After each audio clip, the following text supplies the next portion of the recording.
Yes, children, now our new module, that is NCERT chapter, motion in a straight line.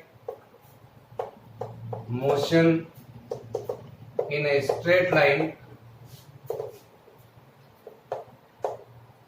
that we are going to discuss. First, I want to explain here what is mechanics. Various branches of physics, in which right now we are going to see the branch of physics which deals with the study of motion of material object. Study of motion of a material object is called mechanics. So when the object in motion,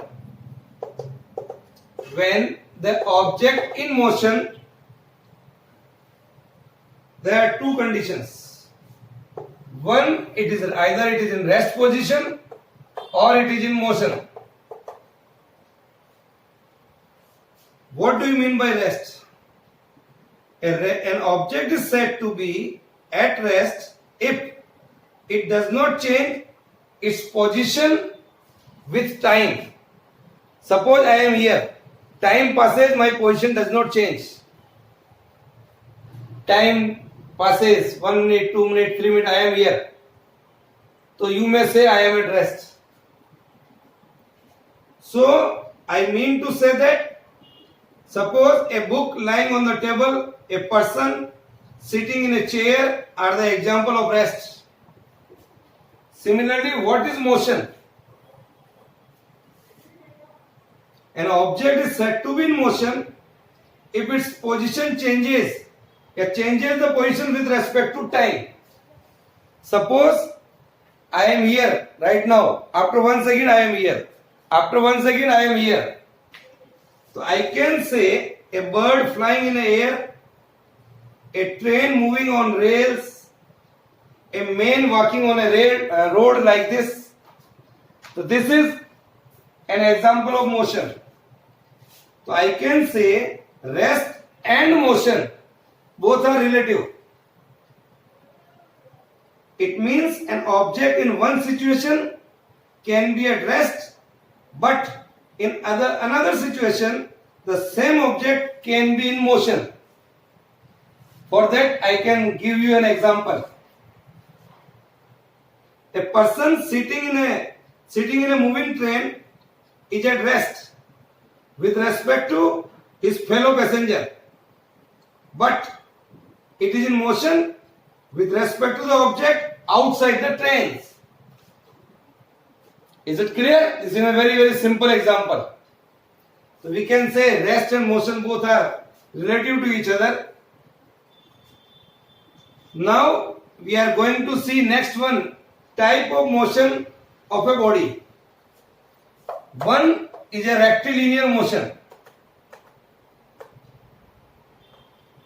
Rectilinear motion, once I am going in a particular direction, like this. A rectilinear motion is that motion in which a particle or a point mass body is moving along a straight line or in a particular direction. So we can say this is a rectilinear motion. Now, another motion, that is a circular motion. Circular motion. For that, a circular motion is that motion in which a particle is moving in a circle like this. A pen is moving. I am moving in a circle like this. So this is called a circular motion. Even we can say rotatory motion also.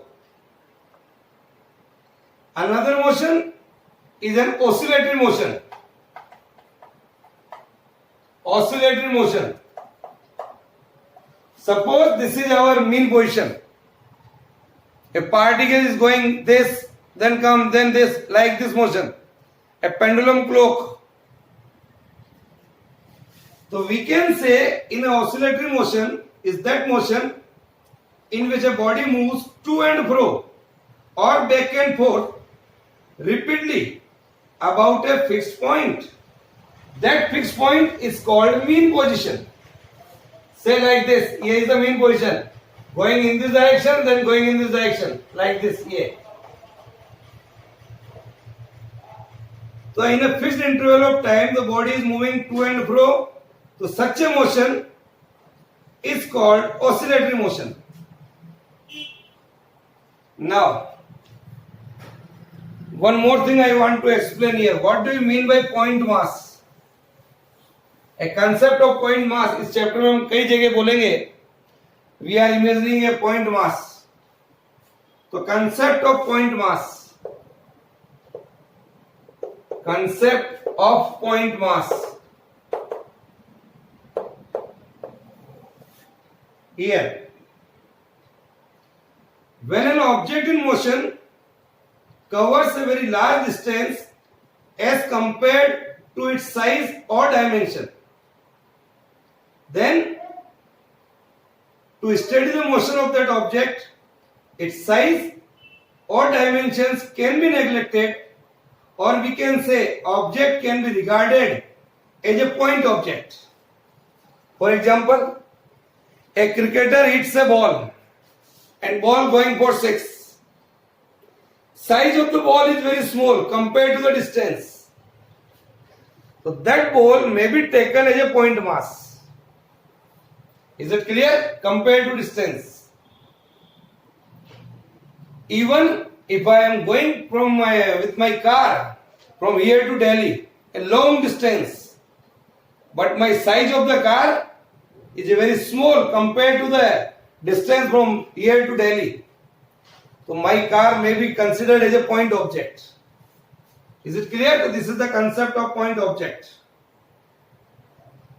Now, one more term comes in this chapter, that is frame of reference.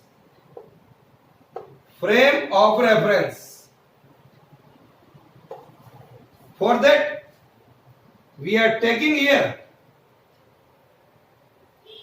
the position of the object at a given instant of time can be described by 3 coordinates, either by x coordinate or by y coordinate or by z coordinates. Suppose here you can say here is x axis, y axis and z axis. You can take a corner of the room. Say this is the corner of the room. One x axis, another one is y axis, and third one is z axis. This is called a frame of reference. So the position of the object at a given instant of time can be described in terms of position coordinates x, y, z. I can say a point P, x, y and z. An observer is here. उसके लिए मैं यहाँ पर x distance पे हूँ, यहाँ पर y distance पे हूँ और यहाँ पर z डिस्टेंस पे हूँ. So the distances of the given position of object along x-axis, y-axis and z-axis, this coordinate system along with a clock constitute a frame of reference. ये वर्ड भी कहीं आएगा तो हम इसका मतलब है 3-dimensional coordinate system. Okay, now we are going to discuss 1-dimension motion, 2-dimension motion, 3-dimension motion. So now we are going to see motion in 1 dimension, 2 dimension and 3 dimension. Motion in 1 dimension, 2 dimension and 3 dimension. First, 1 dimension. A 1-dimension motion, the motion of an object is said to be 1-dimensional motion if the body, one out of the 3 coordinates specifying the position of the object changes with respect to time. Suppose I am going in a particular direction only, either in x or in y or in z. So that type of motion is called 1-dimensional motion. Suppose I am going along this axis, x-axis, My starting point is O. Say I am reaching at a point P. Say at a distance from O to P is x. So this distance is measured by x. This is called one-dimensional motion. It is called one-dimensional motion. Or we can say it is also called rectilinear motion or linear motion. Many examples of one-dimensional motion: the motion of a train along a straight line, a straight railway track, an object dropped from a certain height, say from year to year. It is a one-dimensional motion. Then the second one is two-dimensional motion. Suppose we are taking two coordinates, x axis and y axis. I am here, say at a point P. So if I want to describe the position of P, we require two coordinates. One is x and another one is y. This is x and this is y. So two-dimensional motion, the motion of an object is said to be two-dimensional.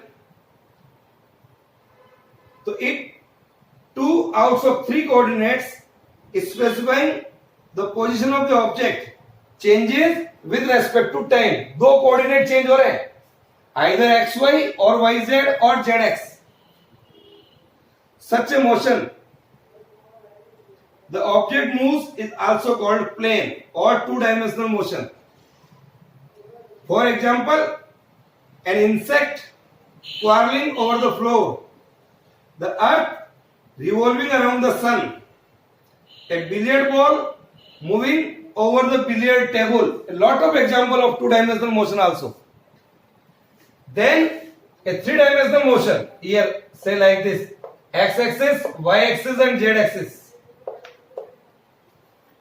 So I can say here the motion of an object is said to be three-dimensional motion if all the three coordinates specifying the position of the object changes with respect to time. Say here x, y and z. Three coordinates are required here. Body is moving mutually perpendicular axis, x-axis, y-axis and z-axis. A kite flying is a simple example of three-dimensional motion. The random motion of a gas molecule, a flying aeroplane or a flying bird, it is also an example of three-dimensional motion. Is it clear? So these are the various examples of one-dimensional motion.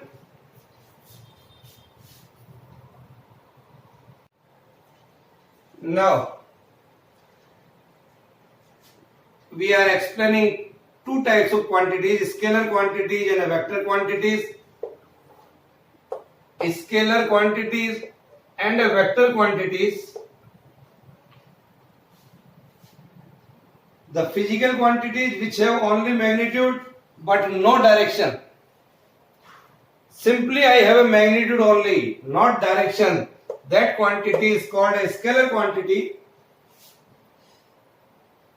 Or scalars: mass, length, time, distance, speed, temperature, work are the few examples of scalar quantities. While that of a vector quantities, those quantities which have a magnitude as well as direction, magnitude and direction both, is called a vector quantities, and the examples are displacement, velocity, acceleration, force are the example of a vector quantities. Is that clear? In physics you will see scalar quantities and vector quantities. Now in the another part I am going to take, that is, what do you mean by path length and displacement? Path length and displacement.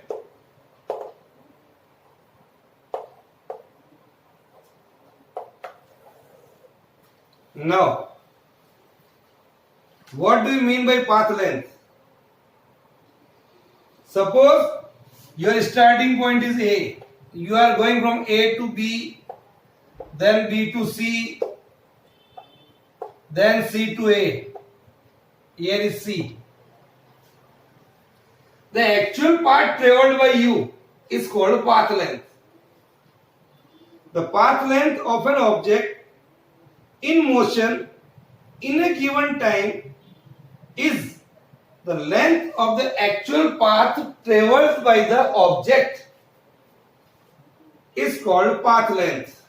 The path length, even I can say, that is the actual distance traveled by the object in the given time during motion. Here in this example you can say, suppose an object goes from A to C via a path AB then BC. The total path covered is AB plus BC. If he is going from A to B, then B to C, and then C to A, then the total path is sum of all these three. So this is called path length. Is that clear? Now, the path length is the actual distance traveled. It has only magnitude, no direction. So we can say, bachcho, path length is a scalar quantity. We can say it is only distance. Is that clear? The value of path length in a given time by an object in motion can never be zero,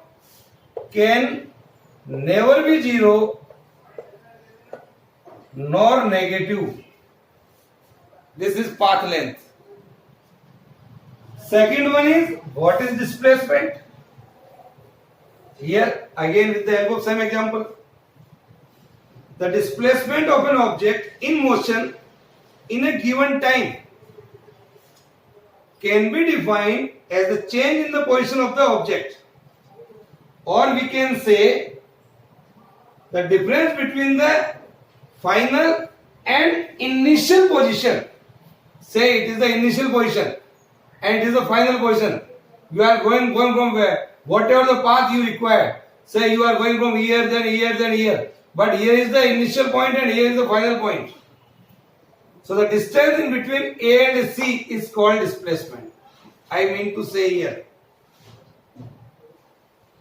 So I can say it is the shortest distance between the two positions of the object and its direction is from initial position to the final position of the object during the given interval of time. So it can be represented by a vector drawn from initial position to the final position. Say here is AC.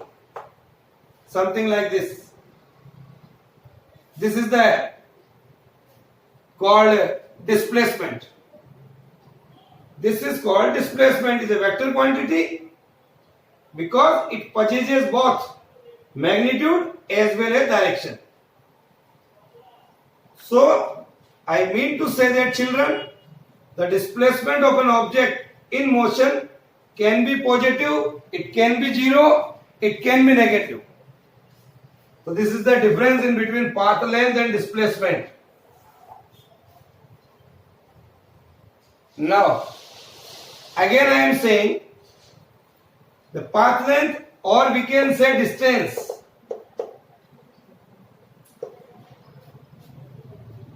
So distance, it is the actual path traveled by the object in the given time, while that of displacement, it is the shortest distance between the initial and the final position of the object in the given time. Here is a scalar quantity, here is a vector quantity. The distance traveled by an object in a given time, never negative or zero, but is always positive.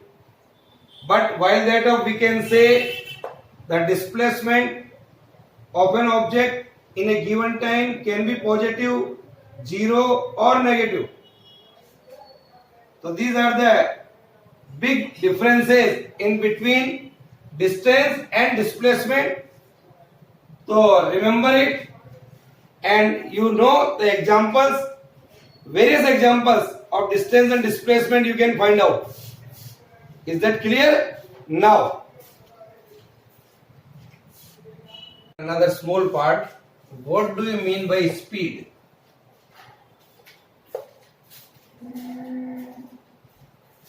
This word is very common for all. If we are going with this speed, a train is going with this speed. So what is the actual meaning of speed in physics?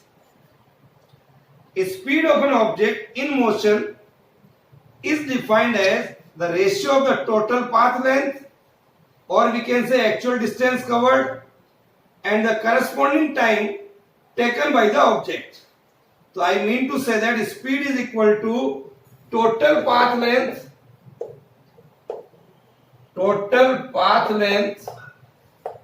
divided by total time taken.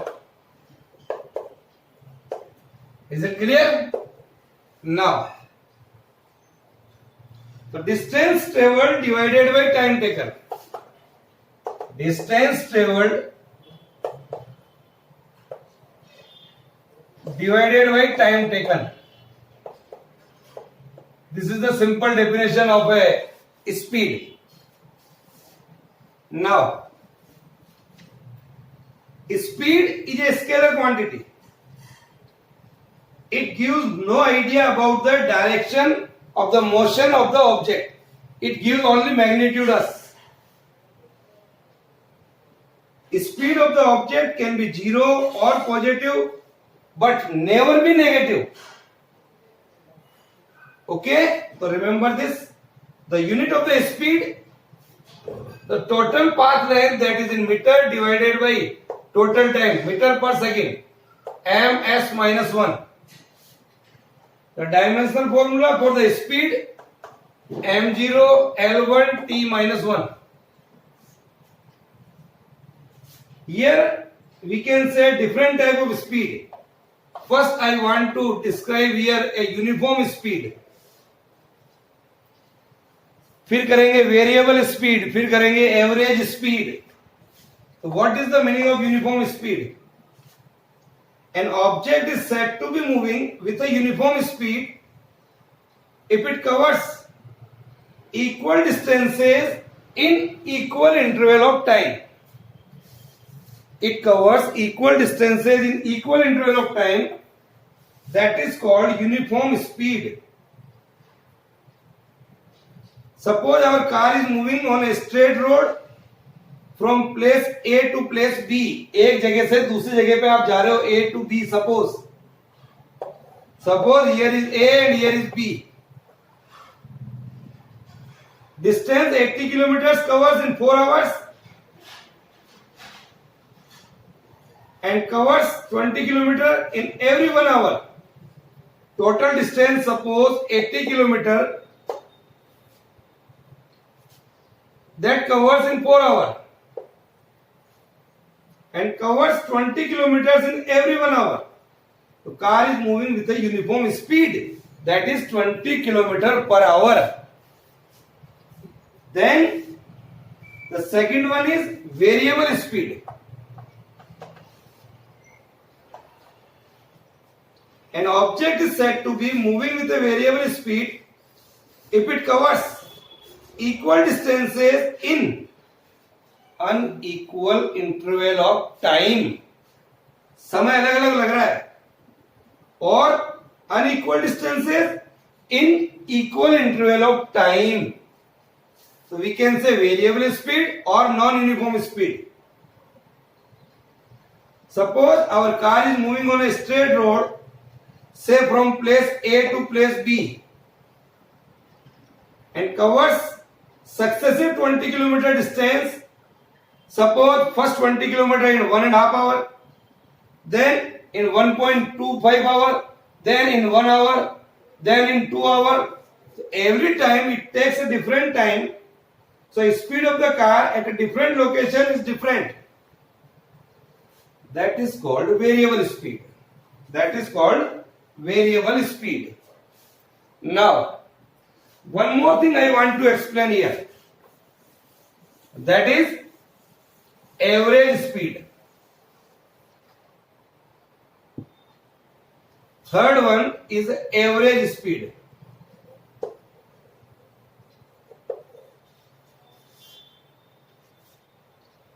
That is total distance traveled divided by total time taken. Total distance traveled